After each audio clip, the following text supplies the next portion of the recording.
que el bicarbonato era la base, ¿sí?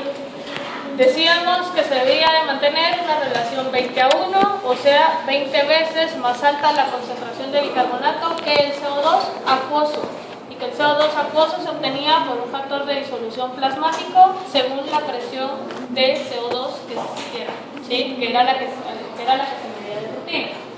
Entonces, los problemas metabólicos modifican la cifra del numerador y los respiratorios la cifra del denominador. O sea, un problema metabólico va a aumentar o disminuir la concentración de bicarbonato. Un problema respiratorio va a aumentar o disminuir la concentración de CO2. ¿Sí? Si se modifica el CO2, entonces es el componente metabólico. Si se modifica, el bicarbonato es metabólico, CO2 es respiratorio.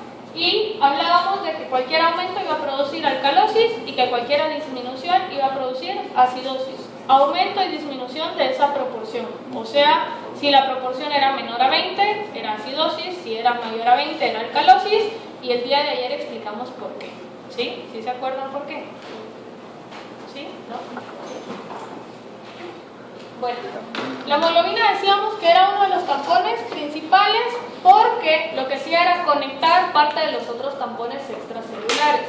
Si se recuerdan, decíamos que la hemoglobina no era ni intra ni extracelular porque era ambos al mismo tiempo. Tenía la capacidad de liberar componentes al plasma y que funcionara dentro de la célula también. Entonces, en este caso, vamos a ir viendo componentes de la hemoglobina. Tienen una alta concentración. Si se recuerdan, decíamos que era importante la cantidad del amortiguador que tuviéramos para la cantidad de solución amortiguar que necesitáramos.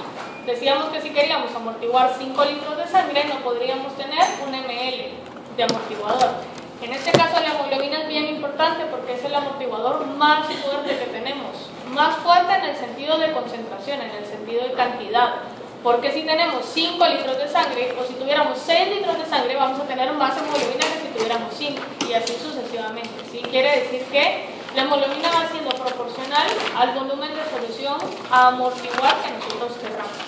Si se recuerdan, tenía un pK de 7.2 que era el que decíamos era el más cercano al fisiológico. Se recuerdan que vimos una tablita ayer. Este 7.2 es importante porque el valor de referencia del pH fisiológico, ¿cuál es? 7.4, pero es el pH a nivel arterial, es el pH que nosotros medimos. Si se recuerdan, hablábamos de que en diferentes compartimientos habían diferentes valores de pH. A nivel intracelular, el pH no es de 7.4, es ligeramente más ácido.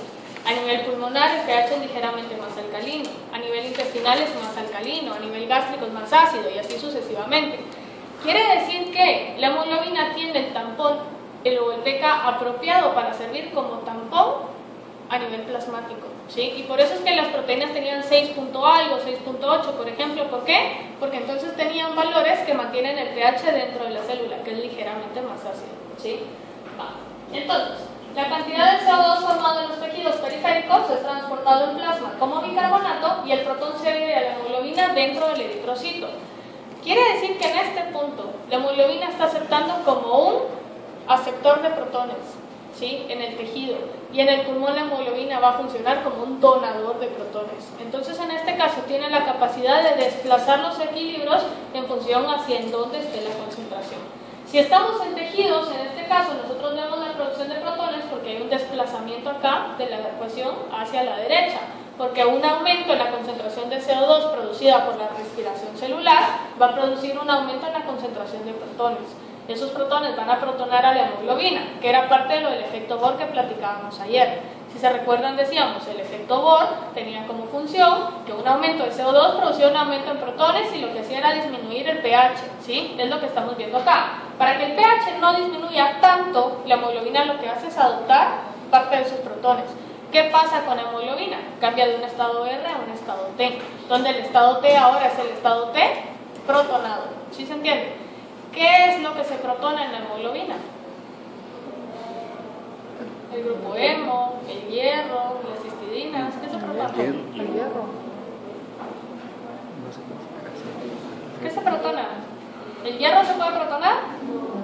¿Qué se protona? Se protonan todas las cadenas R que tenga la proteína. todas las que pueda tener. O sea, si tiene glutamatos, se protonan los ácidos carboxílicos. Si tiene lisina, se protonan los aminos terminales, los carboxíleos terminales y así. Quiere decir que una sola hemoglobina tiene la capacidad de transportar una gran cantidad de protones. El CO2 puede o no puede unirse a la hemoglobina. Si se une a la hemoglobina, forma carbaminohemoglobina. Eso ya lo habíamos visto, que también es un efector alostérico negativo. Quiere decir que la carbaminohemoglobina también es un estado T de la hemoglobina, ¿sí? Porque no lleva oxígeno. Esa carbaminohemoglobina puede tener unido el CO2 y a la vez puede tener unido protones. Es un doble efector alostérico negativo. ¿Se recuerdan cuando vimos regulación? Decíamos, puede ser más de un tipo de regulación lo que genera el cambio de conformación. Entonces, en este caso, lo que quiero que vean es que el CO2 podía viajar unido a la hemoglobina o podía disolverse en un pequeño porcentaje en plasma y viajar soluble en plasma. No necesita la hemoglobina para moverse. ¿Sí se entiende esa parte? Va. Entonces, acá lo que quiero que vean es que en los pulmones la hemoglobina desoxigenada se va a convertir a oxigenada y el CO2 va a ser liberado. O sea, si la hemoglobina venía en forma de carbaminohemoglobina o venía protonada en presencia de una alta concentración de oxígeno, sabemos que el pH es mayor porque tenemos una baja concentración de CO2. Quiere decir que ahora el equilibrio se desplaza a la formación de CO2. El CO2 se desprende de la hemoglobina y en su lugar agarra el oxígeno. El oxígeno, ustedes saben que es el único efector positivo de la hemoglobina. Quiere decir que el oxígeno se une y hace que cambie de un estado T a un estado R, donde el estado R ahora es un estado libre de protones y libre de CO2. ¿Dónde dejé los protones y dónde dejé el CO2? En los pulmones. El CO2 ahora va a salir en protones. ¿Qué va a hacer el protón? El protón se transforma en agua porque es la reacción reversa de la anhidrasa carbónica. Ahorita lo vamos a ver. La hemoglobina oxigenada es un ácido más fuerte que la hemoglobina protonada y por lo tanto el protón es liberado. Entonces tenemos acá las dos hemoglobinas, la desoxigenada y la oxigenada. El equilibrio en pulmones está desplazado hacia acá y el tejido se está desplazado hacia acá, ¿sí? Bueno, la hemoglobina protonada libera protones en pulmones y la desprotonada recibe el oxígeno y se convierte en la oxiohemoglobina. La oxiohemoglobina de tejidos va a liberar el oxígeno y va a recibir el CO2 o protones y protones, convirtiéndose en un estado R, un estado T de hemoglobina, ¿sí? Las proteínas, como la hemoglobina, también la hemoglobina es una proteína, de la misma forma todas las proteínas pueden actuar como buffers, como aceptores o como donadores de protones para mantener el pH. Si el pH empieza a aumentar, necesitamos liberar protones. Las proteínas se desprotonan, ¿sí? Para compensar el pH. Si el pH empieza a disminuir, las proteínas se protonan para compensar el pH.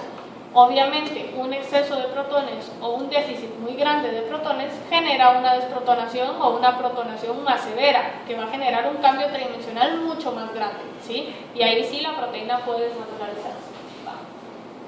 Los fosfatos, al igual que las proteínas, son amortiguadores intracelulares. Decíamos que eran los más importantes. Los pKa son más bajos, ¿por qué? Porque decíamos que intracelularmente teníamos pH relativamente más ácidos. Y por lo tanto los fosfatos pasan a ser un amortiguador importante en orina. ¿Cuál era el pH de referencia en orina?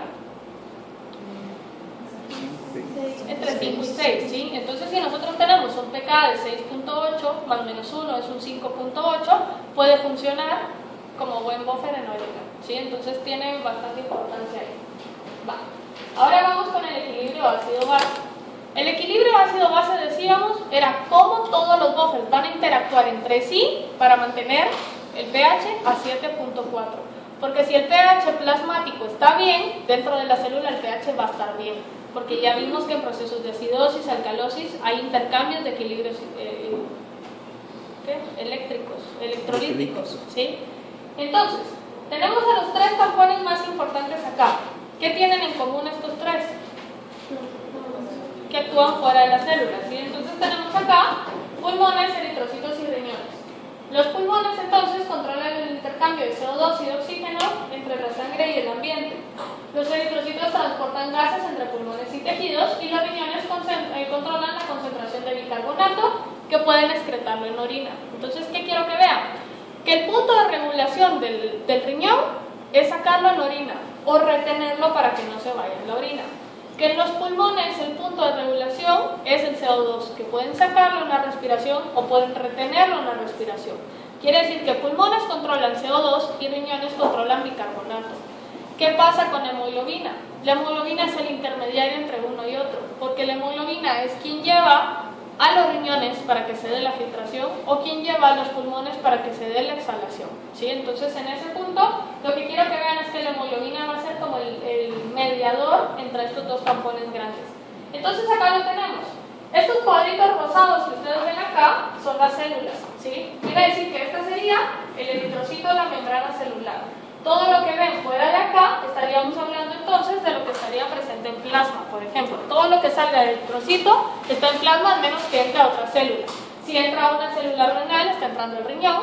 Si entra, por ejemplo, el pulmón, o si está saliendo de tejidos, ¿sí? Entonces estamos viendo el intercambio ahí celular.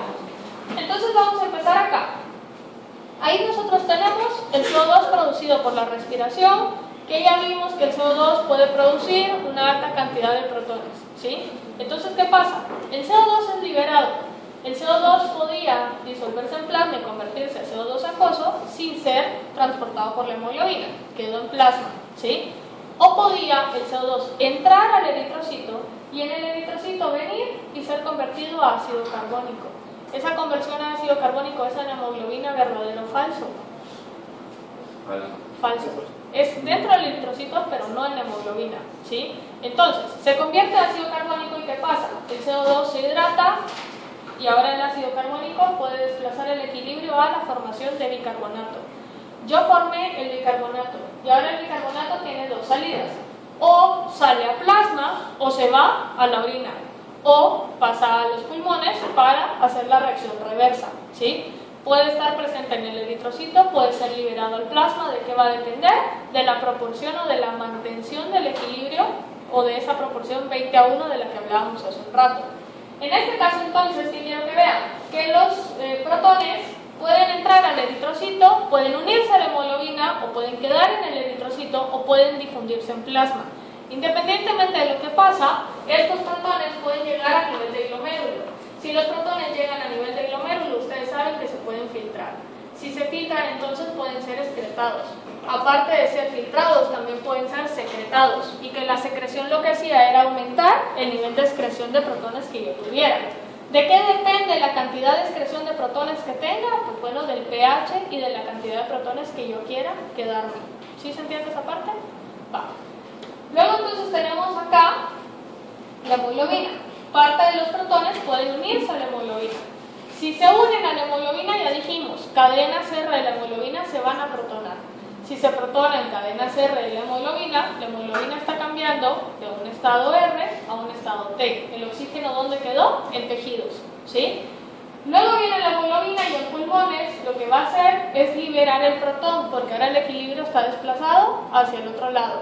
Si el equilibrio se desplaza hacia el otro lado, ahora yo voy a ver que el protón va a ser convertido a ácido carbónico, pero ahora el ácido carbónico se va a deshidratar para poder liberar el CO2. ¿En dónde quedó el protón? En el agua, ¿sí? Y el agua es eléctricamente neutra, sabemos que tiene un porcentaje de disociación igual con la cantidad de OH y por lo tanto no afecta el nivel de pH del agua. ¿Qué pasa con el CO2? El CO2 puede ser exhalado y por lo tanto se disminuye la concentración. La concentración que inicialmente estaba en tejidos logró salir a pulmones, ¿sí? Va. En pulmones ahora esa hemoglobina que se desprotonó tiene la capacidad de poderse oxigenar y ahora se convierte en una oxihemoglobina y viene de regreso a los tejidos y vuelve a pasar lo mismo. En riñones, si yo necesito el bicarbonato, lo voy a reabsorber, porque acuérdense que el bicarbonato tiene una tasa de filtración del 100%. Todo sale. ¿Qué va a entrar? Lo que el cuerpo quiera retener. Quiere decir que el porcentaje de reabsorción es lo que va a variar en función a lo que el cuerpo quiere. El bicarbonato entonces es reabsorbido, pero no al 100%. Quiere decir que un porcentaje de bicarbonato puede ser excretado. ¿Vamos bien acá? ¿Sí? Va. Esta parte es lo importante entonces, porque aquí lo que nosotros estamos viendo es que el riñón controla concentraciones de bicarbonato y lo que vimos arriba es que el pulmón controla las presiones de dióxido de carbono y por lo tanto la solubilidad que esté presente en plasma, ¿sí? Bueno, Cuando el pH de la sangre baja debido a un proceso metabólico que produce exceso de protones, la concentración de ácido aumenta de forma momentánea, pero el ácido pierde rápidamente agua para formar CO2 disuelto que se convierte en CO2 gaseoso en los pulmones y por lo tanto puede salir. Vamos a asumir que ahorita hay un proceso ajeno a pulmones, ajeno a cualquier otra cosa, pero que produjo un aumento en la concentración de protones. Pensemos en un ácido no volátil. A ver un ejemplo de un ácido no volátil. Ácido láctico. Ácido láctico, ahora sí, por lo menos uno. Ácido láctico, cuerpos cetónicos, cualquier otra cosa que se pueda desprotonar, que tenga un ácido carboxílico desprotonable a pH fisiológico, porque ustedes saben que el pKa de los ácidos carboxílicos es de 3 punto algo, por lo tanto a 7.4 van a estar desprotonados y van a liberar protones. Si yo liberé protones, ¿qué pasa con el pH? El pH disminuye. Entonces estamos asumiendo que el pH ahora está bajando, ¿sí? Si el pH baja, ahora el equilibrio se va a desplazar hacia acá. ¿Qué va a pasar? Si yo tengo un aumento en la concentración de protones, yo necesito un aumento en la concentración de bicarbonato para poder compensar, ¿sí? Indirectamente, ¿qué quiero que vean? Que yo estoy produciendo más CO2 gaseoso. Quiere decir que un aumento en los protones van a ser compensados pulmonar. O sea, la compensación metabólica es pulmonar. Si fuera al revés y el defecto estuviera a nivel pulmonar, la compensación debería de ser metabólica, ¿sí? Entonces eso es importante porque les ayuda a entender cómo se van compensando los desequilibrios acá. Entonces, en este caso, yo tengo acá en uno, lo mismo que hablábamos hace un rato, la anhidrasa carbónica fija el CO2 como bicarbonato, que puede ser convertido a ácido carbónico, que es esta parte de acá, ¿sí? Luego tenemos acá que el hidrógeno resultante es amortiguado por la hemoglobina. Pero ¿qué pasa? Seguimos con el ejemplo anterior. ¿Qué pasa si la cantidad de protones generados era tan grande que la protonación de la hemoglobina no es suficiente? ¿Qué va a pasar con este porcentaje de ácido? ¿Va a aumentar o va a disminuir? Va a aumentar. ¿Qué pasa con mi proporción 20 a 1? Va a disminuir. Quiere decir que yo estoy ante un proceso de alcalosis. Para poderla compensar, ¿qué necesito? Primero necesito disminuir esto que aumentó, ¿sí o no? Eso sería lo ideal.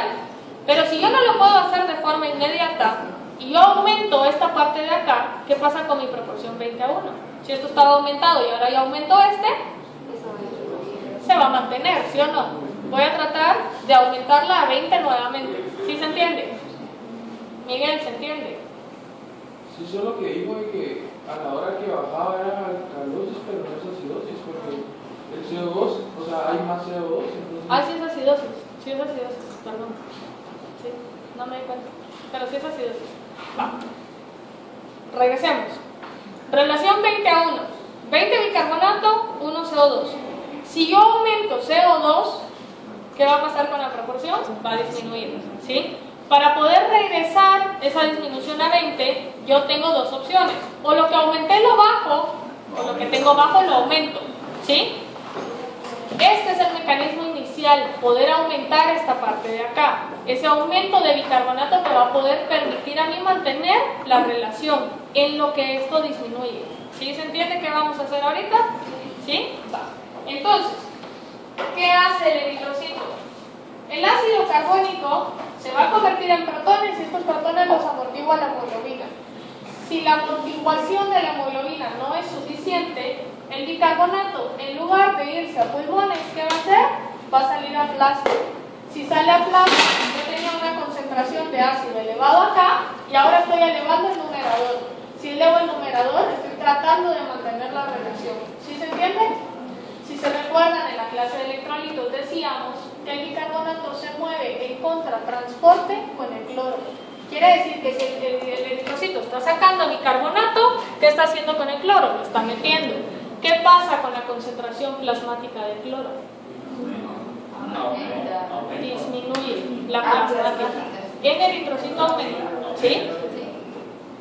Si se recuerdan del cloro, decíamos que el cloro, la concentración se veía afectada por equilibrios hídricos, que si el sodio se reabsorbía mucho, el cloro se reabsorbía mucho, y así. Pero en este caso, las disminuciones o aumentos que pueda tener el cloro no tienen nada que ver con la cantidad de agua que el paciente tenga. Estos cambios van a ser por cambios de acidosis alcalosis, ¿sí? Y por eso, si se recuerdan, cuando vimos cloro decíamos, sus cambios pueden ser dependientes de sodio o independientes de sodio. Este cambio sería un cambio independiente de sodio, dependiente del bicarbonato. ¿Sí se entiende? Va. ¿Qué pasa entonces? Mi proporción, decíamos, si esto había aumentado, para mantener la proporción yo necesitaba aumentar esto. Y encima yo estoy protonando la hemoglobina. Pero puede ser que esto no me llegue a mí a proporcionar esa relación 20:1 que yo normalmente debería de tener. Entonces, ¿qué pasa? Entra el tercer amortiguador, que en este caso es el riñón. Entonces, ¿el riñón qué hace? El riñón va a absorber bicarbonato y va a aumentar la secreción de protones. ¿Cómo? Decíamos que la hemoglobina había agarrado parte de estos protones, pero si están en exceso es porque tengo muchos y la hemoglobina no pudo absorberlos todos. ¿Qué va a pasar a nivel glomerular? Se va a filtrar todo el protón y se va a filtrar todo el bicarbonato. Como tengo exceso de protón, la filtración no es suficiente y por lo tanto hay una secreción. Si se recuerdan, las moléculas que se secretaban y se filtraban principalmente eran las de desecho, las que yo me quería deshacer rápidamente. La secreción, ¿en qué parte de la nefrona se da? No lo sé. ¿Dónde dijo? En medio. No, la que. ¿En qué parte de la nefrona se da la secreción? En los túbulos. En los túbulos, principalmente en cuáles. Distales, sí, principalmente en los túbulos distales. Si se recuerdan, decíamos que la secreción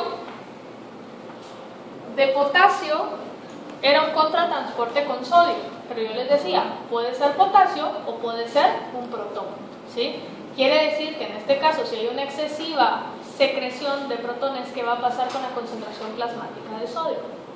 Aumentar, ¿sí? ¿Por qué? Porque va a haber más reabsorción de sodio en este caso, ¿sí? Y tiene sentido, porque si tengo más reabsorción de sodio, voy a tener más reabsorción de cloro. Y la reabsorción de cloro me va a permitir a mí mantener el contratransporte del bicarbonato en el eritrocito. ¿Sí se entiende? ¿Sí? Va. Los cara como preocupados ya, ¿no? Ya les cambié la cara. ¿Vamos bien? ¿Sí? Va. Entonces, ¿qué pasa acá? La reabsorción de bicarbonato va a estar aumentada o va a estar disminuida. Aumentada. Va a estar aumentada, porque entonces, ¿qué pasa?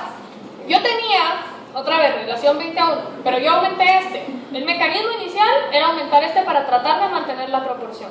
Ahora, ¿qué voy a hacer? Voy a empezar a disminuir este porque estoy secretando más protones, pero este lo voy a mantener, porque todo se filtra, pero todo se reabsorbe. Entonces, ¿qué pasa? Momentáneamente yo voy a aumentar más esta concentración plasmática. ¿Para qué? Para que la proporción logre quedar en un pH de 7.4. Si el pH no queda a un pH de 7.4, quiere decir que el mecanismo compensatorio aún no está funcionando. Puede ser que todavía esté iniciando, todavía esté tratando de compensar, pero no ha sido compensado. Quiere decir que el valor de pH es quien me indica a mí si un proceso está compensado o no. Compensado no es sinónimo de normal. Compensado es que todo se está presionando para que al final el pH se mantenga, independientemente que la falla siga. ¿Sí se entiende? Puede ser un proceso de acidosis láctica donde yo siga produciendo lactato, por ejemplo, que si se acuerdan en este ejemplo era lo que nos aumentaba inicial la parte del denominador, ¿sí? Puede ser que el lactato se siga produciendo, pero yo ya logré compensarlo a nivel de riñones, logré compensarlo a nivel de hemoglobina y logré compensarlo a nivel de pulmón, ¿sí? Pero ¿qué pasa? Si se acaba de empezar a producir, el proceso probablemente todavía no esté compensado. ¿Sí se entiende? ¿Sí? ¿No? Bueno, cambios en la frecuencia de respiración van a alterar la proporción de bicarbonato a ácido carbónico y el pH, y una disminución en la tasa de ventilación causará una disminución en la liberación de dióxido de carbono desde la sangre a los pulmones. Este CO2 incrementado en la sangre va a resultar en la formación de más bicarbonato. O sea, esto es como escrito lo que explicamos en las 3 diapositivas anteriores. ¿Sí? ¿Alguna pregunta hasta acá? Acá me quedan las otras secciones, me voy a quedar acá porque me arde la garganta. ¿Sí? ¿No hay dudas? ¿Se entendió bien la parte del riñón, la parte del pulmón? ¿Seguros? Porque ya mañana empezamos a ver ya acidosis, ya alcalosis y mecanismos compensatorios. ¿Sí?